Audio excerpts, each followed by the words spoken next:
A veces, el cine tiene el poder de crear conflictos, polémicas e incluso llegar al punto de inspirar crímenes reales. Prepárate, porque el día de hoy vas a conocer las 15 películas que provocaron escándalos o situaciones que fueron condenadas, debido a lo polémico de su contenido, lo controversial de su producción o su mensaje. Algunas llegaron a crear tensiones gubernamentales, conflictos religiosos e incluso tragedias en la vida real. Para este video, vamos a omitir la discusión de si fueron películas buenas o malas, para enfocarnos en el impacto y las polémicas que generaron. Así que prepárate para conocer las 15 películas más controversiales y escandalosas de todos los tiempos. ¡Comencemos! Puesto 15. ¿Te imaginas un musical de narcos protagonizado por un capo que transiciona a mujer para redimirse? Esta premisa, tan explosiva como extraña, dio vida a una de las polémicas más recientes del cine. Hablamos de Emilia Pérez, la película francesa de Jacques Audiard, que fue ovacionada en el prestigioso Festival de Cannes, llevándose el premio del jurado y el de mejor actriz para su elenco.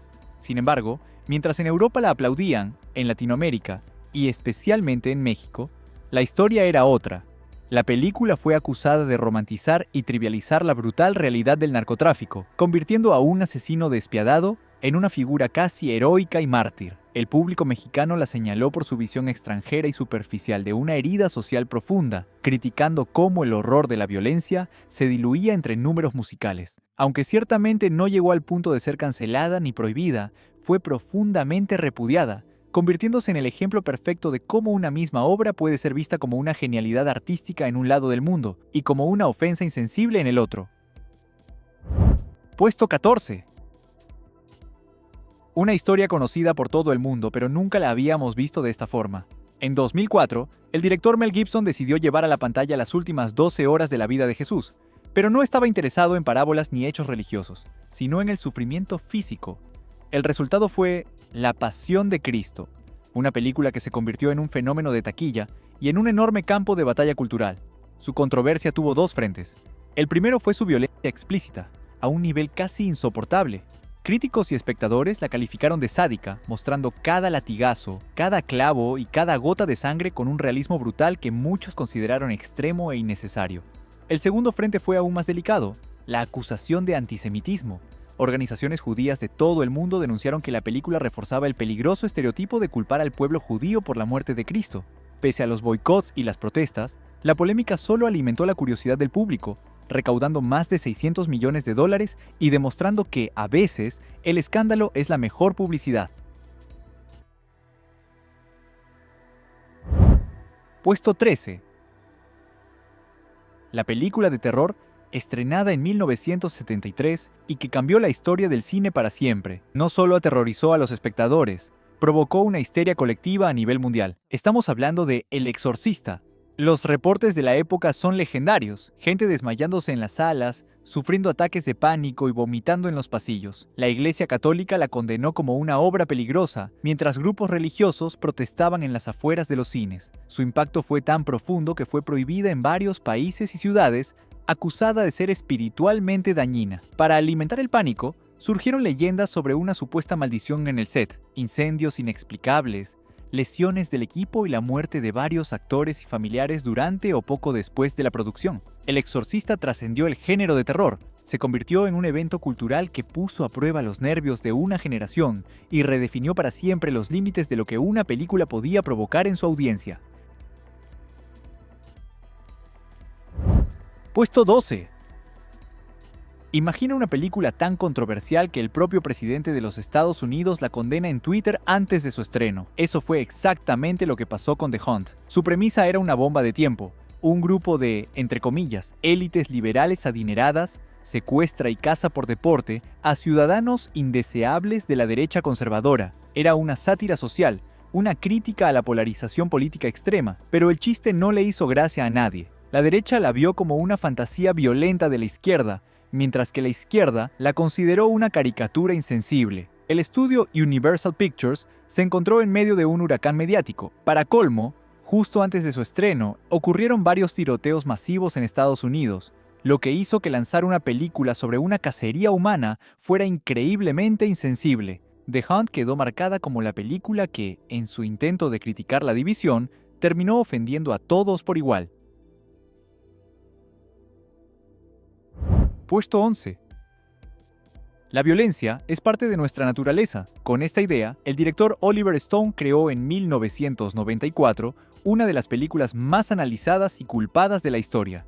Asesinos por naturaleza no era solo una película violenta, era una sátira salvaje sobre cómo los medios de comunicación convierten a los criminales en superestrellas. La historia de Mickey y Mallory, una pareja de asesinos que se vuelve famosa, fue un éxito crítico, pero su legado se manchó rápidamente.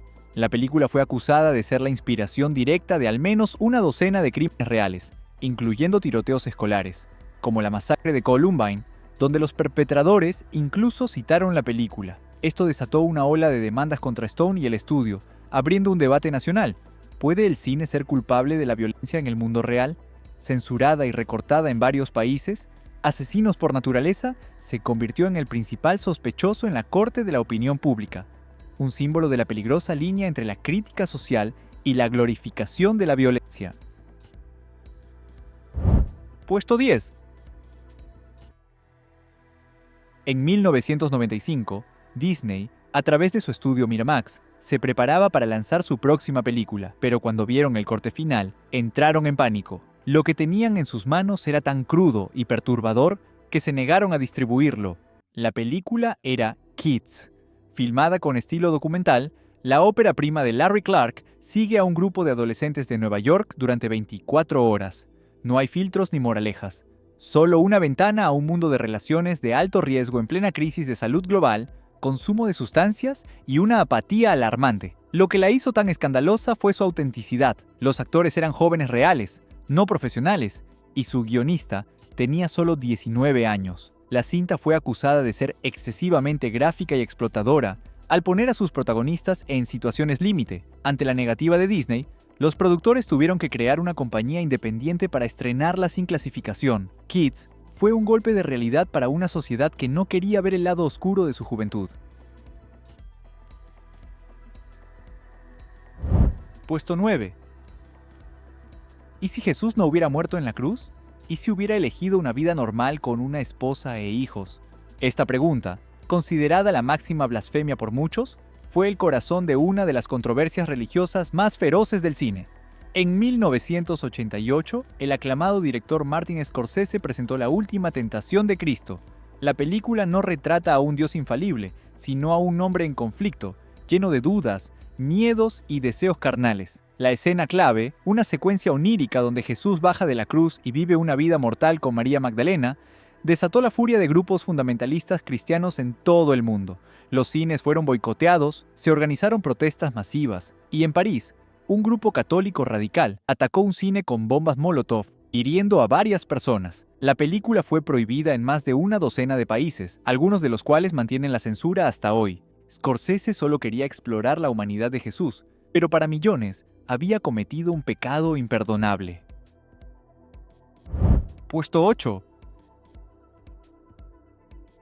Hay leyendas urbanas sobre películas malditas, y luego está la película que llevó a su director a un juicio por asesinato. En 1980, el italiano Ruggero Deodato estrenó Holocausto Caníbal, un falso documental tan convincente en su brutalidad que las autoridades italianas creyeron que había matado de verdad a sus actores frente a la cámara.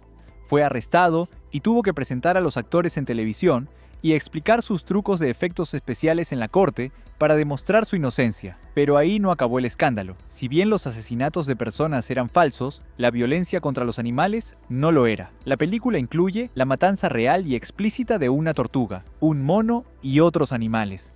Un acto de crueldad que le valió el repudio eterno de activistas y del público en general. Fue prohibida en más de 50 países.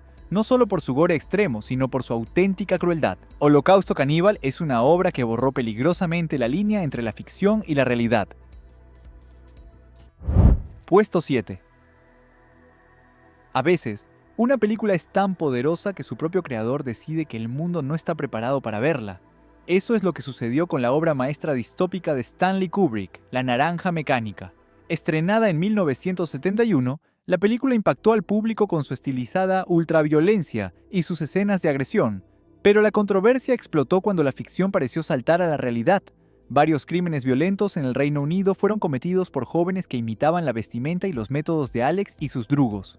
La prensa sensacionalista culpó directamente a la película, creando un pánico moral. Acosado por la prensa y recibiendo amenazas de muerte contra su familia, el perfeccionista y reservado Stanley Kubrick tomó una decisión sin precedentes. Le pidió al estudio Warner Bros. Que retirara su propia película de todos los cines del Reino Unido. Y así fue. La Naranja Mecánica no pudo ser vista legalmente en el país hasta el año 2000, un año después de la muerte de su director.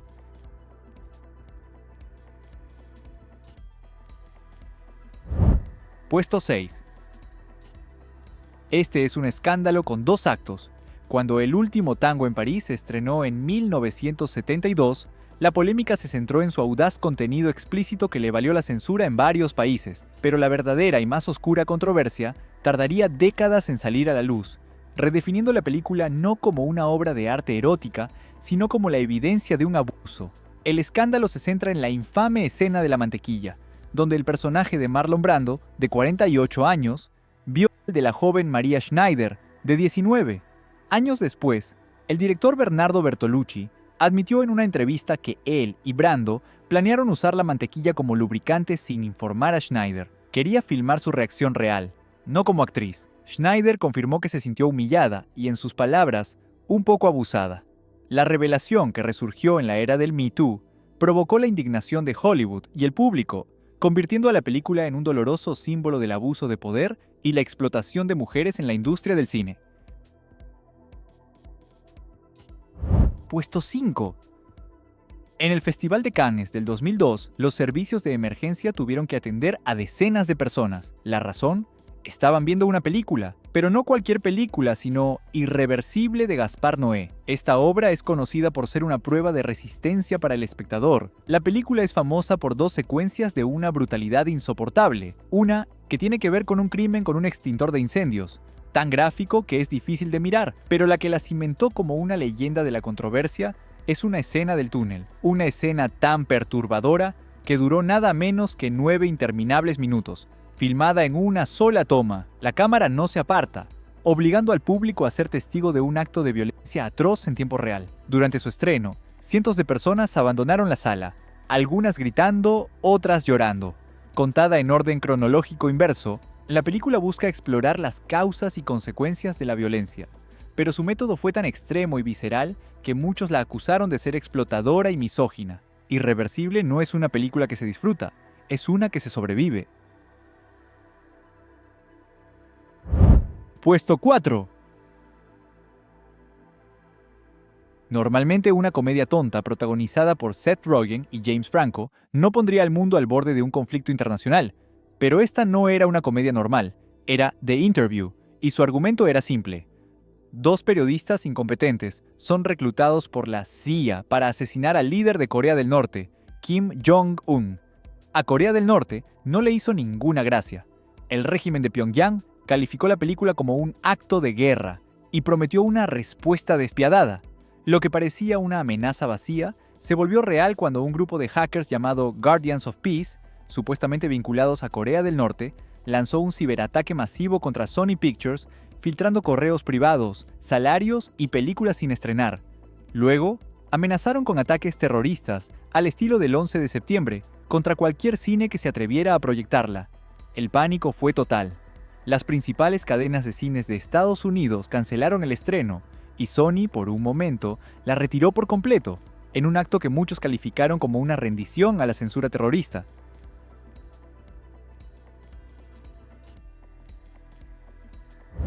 Puesto 3. Hay películas perturbadoras, y luego está Salò, o Los 120 días de Sodoma. La obra final del director Pier Paolo Pasolini no es una película de terror, es terror en sí misma.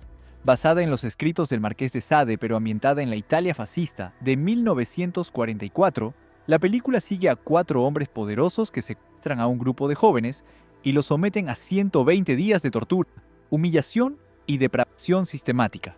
La película es un catálogo de los actos más abyectos que un ser humano puede infligir a otro, incluyendo abusos, tortura psicológica y física, y otras cosas infames que son simplemente irreproducibles. Pasolini la concibió como una alegoría brutal sobre cómo el poder absoluto corrompe y deshumaniza.